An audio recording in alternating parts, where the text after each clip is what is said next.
Greetings, voice quilt patchers, special guests, and our posterity. This is Milli-Ann Iuso-Cox, and as you know, this year, 2010, marks the 90th anniversary of two very important events, the passage of the 19th Amendment and the founding of the League of Women Voters.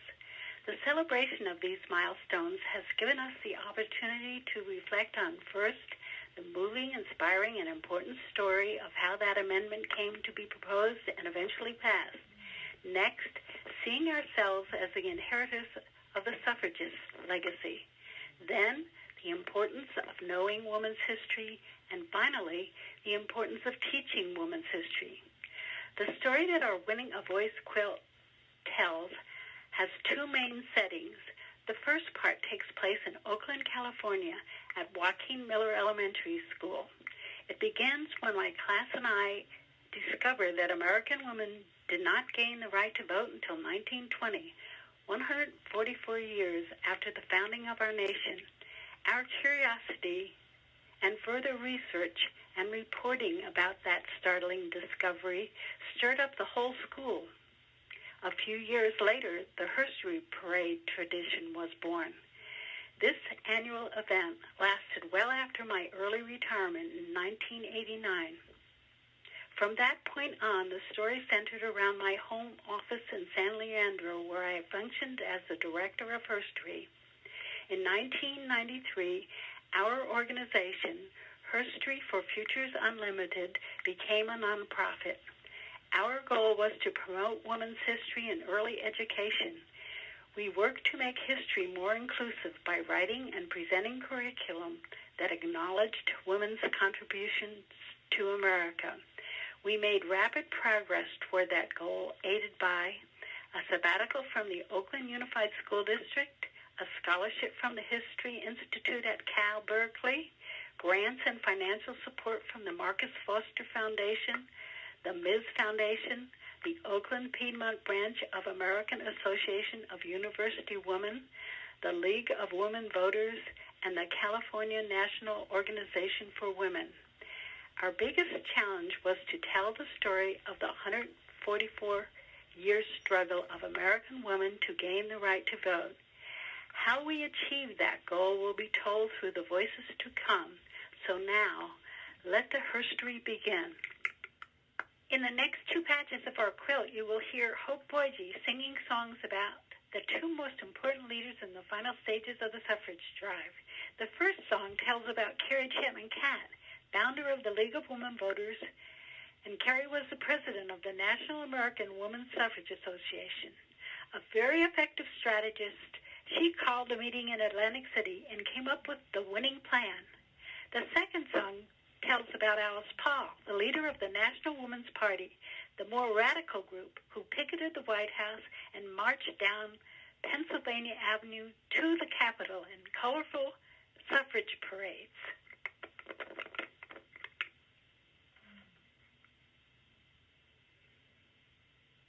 This is Hope Boyge and my son Dale Everingham. Dale was in Milli-Ann Iuso's class in the 4th grade years ago, and I was a parent volunteer. That's where I began learning about all this. Carrie Chapman kept a notebook, kept it very handy. In it were her secret plans, her plans are quite dandy. That's it, Carrie, write it down, dear Carrie. With your notebook and your smart antis will turn weary. Carrie, call a meeting in Atlantic City. Tell us of your secret plan, your winning plan, quite pretty. Vote for women is our aim. Vote for freedom handy. With your notebook and your smarts, our outcome should be dandy.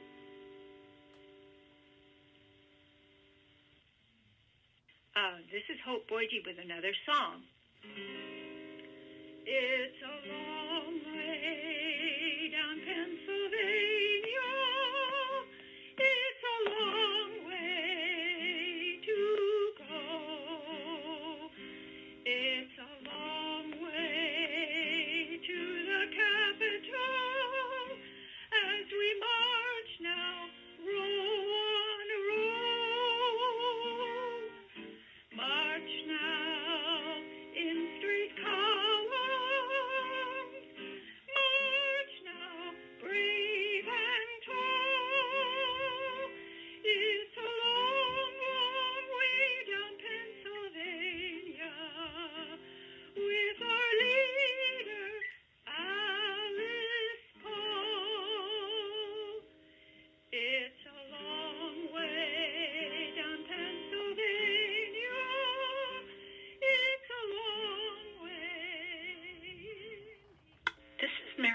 Brian. I don't remember exactly how Milli-Ann found the West Coast Print Center and us, but I do remember the day we met in the spring of 1995. We sat at our enormous oak conference table in Berkeley, and Milli-Ann showed me her treasures, the artwork and the photographs and the curriculum. She talked a mile a minute, of course, because there was so much to say. In my work at the Print Center by this time, we had facilitated the production of many special books with their creators, and I knew this would be one of them. I also knew that I had to listen carefully and not lose any of the important details, because Milli-Ann told me with certainty how soon the book needed to be ready for the 75th anniversary celebration of the passage of the 19th Amendment in August of that year. I remember thinking that this was a lot to do, but I also remember thinking that with this woman's energy and our support, it could really happen. So we dove in, and right away, I learned so much about the movement by women to achieve the vote. As the mother of 2 young girls at that time, and hearing about Milli-Ann's work with the children in the schools, I was very inspired. We got to know each other quickly, and the work flew. Her encouragement kept me moving at a brisk pace, and together we created a book that was everything she had hoped for and more.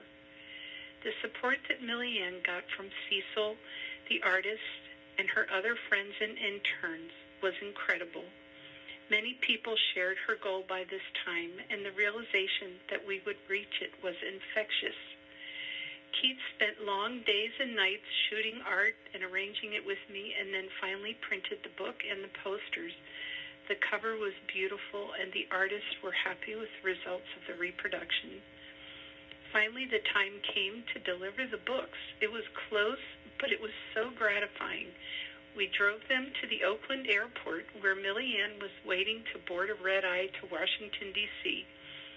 She was flying solo because Cecil had already taken the cross-country road trip to have the costumes and all the supporting materials at the celebration by the time Milli-Ann had arrived. So Milli-Ann had done this incredible job of organizing those who would walk with her in the parade along Constitution and Pennsylvania Avenues, the route that the original suffrage march had taken all the way to the mall, where the celebration continued on August 26, 1995.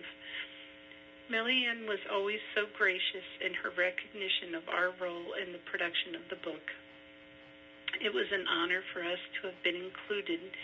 She kept in touch regularly, and although our business and personal lives took us in other directions, it was a fond memory to have been involved with the project. In the years since we have moved to Orcas Island in the Pacific Northwest, I have become involved in local politics, and I and some friends have recently revived a local subunit of the League of Women Voters of the San Juans on our island. The tangible grassroots value of women winning a voice in our government comes back to me poignantly now, and I continue to appreciate and value the work that Milli-Ann did. I have an idea of bringing the curriculum to our islands with our league so that our children can learn the value of their votes at the local level. We'll see what happens. This is Lisa Borges, and I am Milli-Ann's niece. I am honored to be adding a piece to this quilt we are creating to commemorate the anniversary of the passing of the 19th Amendment. I was reading up again on the suffragist movement and what the courageous ladies of the day did for all of us women to come. Again, I was swept with admiration and gratitude. What an unbelievable struggle and desperate battle was fought for something so often taken for granted today. I was reminded of a time when I was a very young woman and Aunt Millie invited me to join in a herstory parade. I remember that I was not well-versed in women's history since I never had a teacher like Milli-Ann. She suggested that in the parade I could honor Alice Paul, and that seemed like a good idea since she and I share January 11th as our birthday, and she looked pretty cool there in Aunt Millie's Herstory Museum. I remember that the whole history of that era came alive during that parade for everyone who was involved. And that got me thinking about another amazing and seemingly impossible effort, the challenge of trying to make an enormous event like the 19th Amendment understandable and interesting to very young children who had such limited life experience. how difficult it must be to encourage children who do not yet understand what equal rights really mean to appreciate the struggle of winning the right to express one's preferences and protect one's interests and one's rights. Aunt Millie clearly and cleverly used things that children appreciate, like cakes and parades, to capture their attention and explain the concept of what happened so long ago and why, at the very least, we all need to treasure and utilize our right to vote. Now hundreds of grown children who were Aunt Millie students pass these values on to their own children.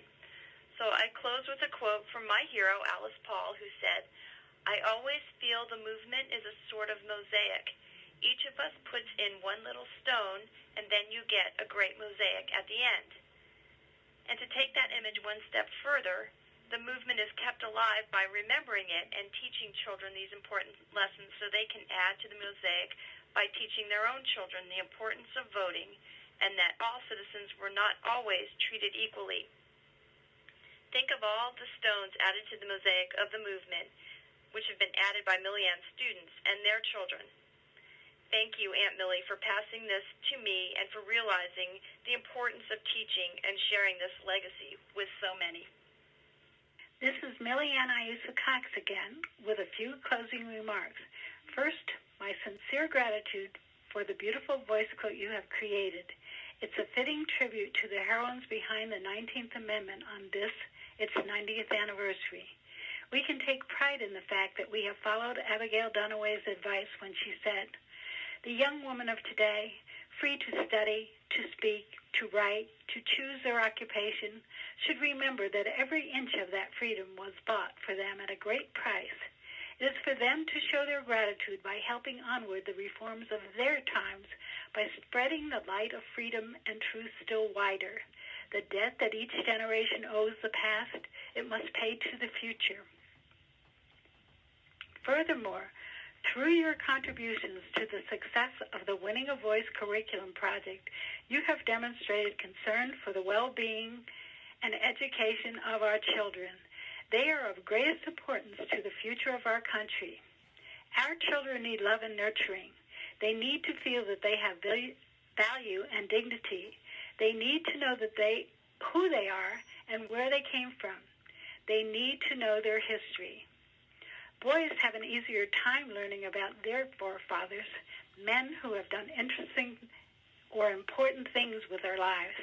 Great male figures have always been the stuff of history and legend, but our girls haven't had the same opportunities to find role models for their own life possibilities. The stories of most great and courageous women in American history have been largely left out of our libraries and our classrooms. Among the women who have been overlooked are those who led America's longest and most successful civil rights movement, the effort to win the vote for women. Their stories can inspire our girls and boys to understand the importance of that basic democratic right.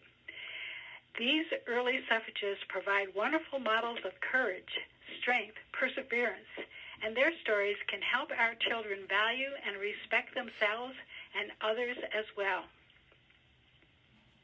As students portray these heroines, they virtually become their own role models. Now they have something to shoot for as they plan and expand their own personal vision toward a higher, greater place in history. Thank you once more for your participation in the creation of the time capsule, our tribute to the suffragists. Few statues or monuments in America honor the heroic works of our fabulous foremothers. However, with your help with the WAVE project, History for Futures Unlimited has built an educational monument within the schools. This monument will live in the minds and hearts of our school children to inspire them toward their own good deeds, their own highest potential. Thank you, Dream Builders, for making this possible.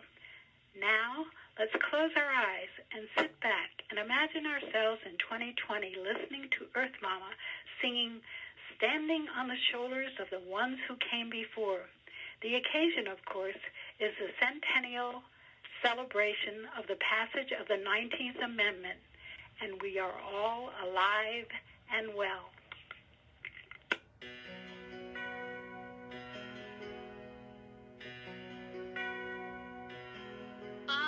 I'm standing on the shoulders of the ones who came before me. I am stronger for their courage. I am wiser for their words. I am lifted by their longing for a fair and brighter future.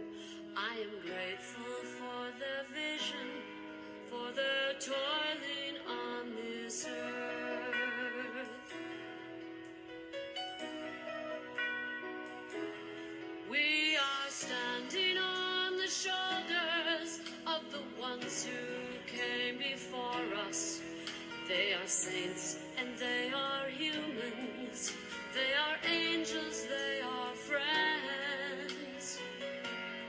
We can see beyond the struggles and the troubles and the challenge when we know that by our efforts things will be better in the end.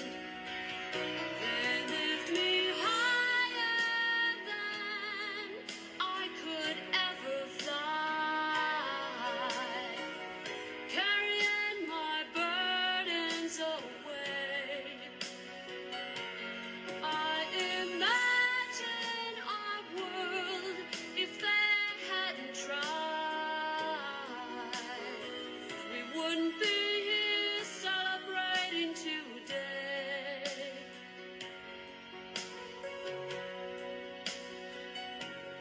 I am standing on the shoulders of the ones who came before me. I am honored by their passion for our liberty. I will stand a little taller, I will work a little longer, and my shoulders will be there to hold the ones who follow me. They lift me higher than I could ever fly, carrying my burdens away. I imagine our world if they hadn't tried. We wouldn't be so very blessed today.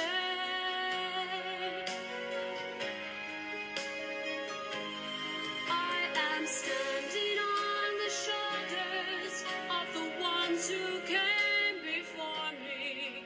I am honored by their passion for our liberty. I will stand a little taller, I will work a little longer, and my shoulders will be there to hold the ones who follow me. My shoulders will be there to hold